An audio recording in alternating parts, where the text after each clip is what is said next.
Travailleuses, travailleurs, aucun des grands candidats ne prend des engagements susceptibles de résorber la crise du logement, et encore moins de la résorber rapidement. Pourtant, il y a urgence. Cette catastrophe est bien plus grave que les principaux candidats ne le disent. Selon la Fondation Abbé Pierre, il y aurait près de 1 300 000 familles inscrites sur les listes d'attente des HLM. Face à cela, Sarkozy ne parle que d'accession à la propriété, comme si cela pouvait résoudre les problèmes des plus pauvres, et n'envisage que la construction de 70 000 logements par an. À ce rythme-là, il faudrait près de 20 ans pour répondre aux demandes d'HLM déposées aujourd'hui, et il y en aura bien sûr d'autres d'ici là. Ségolène Royal, qui se veut plus sociale, propose de construire 120 000 logements par an. Mais à ce compte-là, il faudrait tout de même 10 ans pour résorber les listes d'attente. C'est immédiatement que ceux qui attendent parfois depuis de longues années ont besoin d'un logement convenable à loyer accessible. Et dans 10 ans, combien d'autres demandes seront venues s'ajouter à celles-là? Toujours selon la Fondation Abbé Pierre, il y aurait aussi plus de 3 millions de personnes, mal ou très mal logées, dans des hôtels vétus, des taudis, des HLM délabrés, voire dans des caravanes. En fait, les besoins réels dépassent les 2,5 millions de logements. C'est pourquoi le logement doit être une priorité nationale, passant avant tout le reste, car il n'est pas acceptable que dans la 5e puissance économique du monde, des millions de gens vivent dans des taudis infects et insalubres ou dans la rue.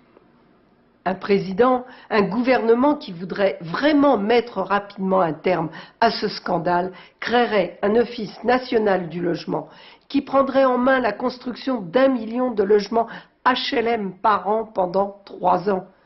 Car il faut non seulement satisfaire les besoins immédiats, mais les dépasser en fonction de l'avenir pour faire aussi baisser par contre-coup les loyers du privé.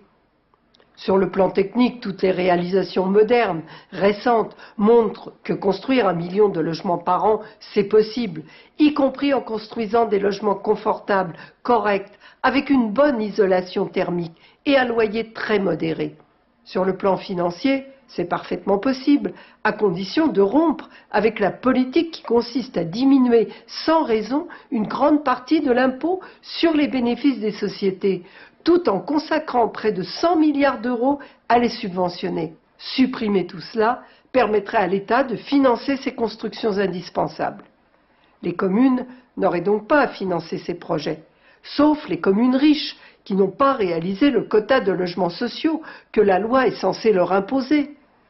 Pour les terrains et leurs prix, l'État ne devrait pas accepter pour ces projets les hausses spéculatives de ces dernières années.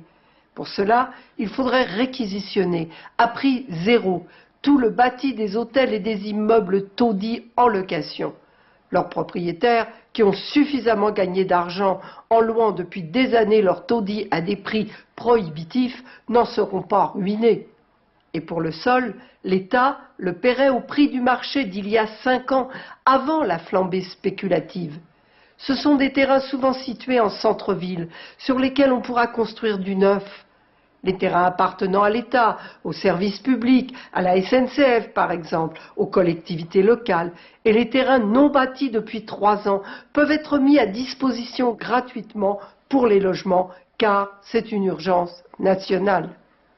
Il faudrait donc, sous la direction de l'État, et essentiellement par son apport financier, définir un plan en accord avec les municipalités et les associations de locataires. La construction de logements y passerait avant les projets municipaux somptuaires de certaines communes riches et devrait favoriser la mixité sociale. Ce n'est pas la carte scolaire qu'il faut réviser, c'est l'urbanisme.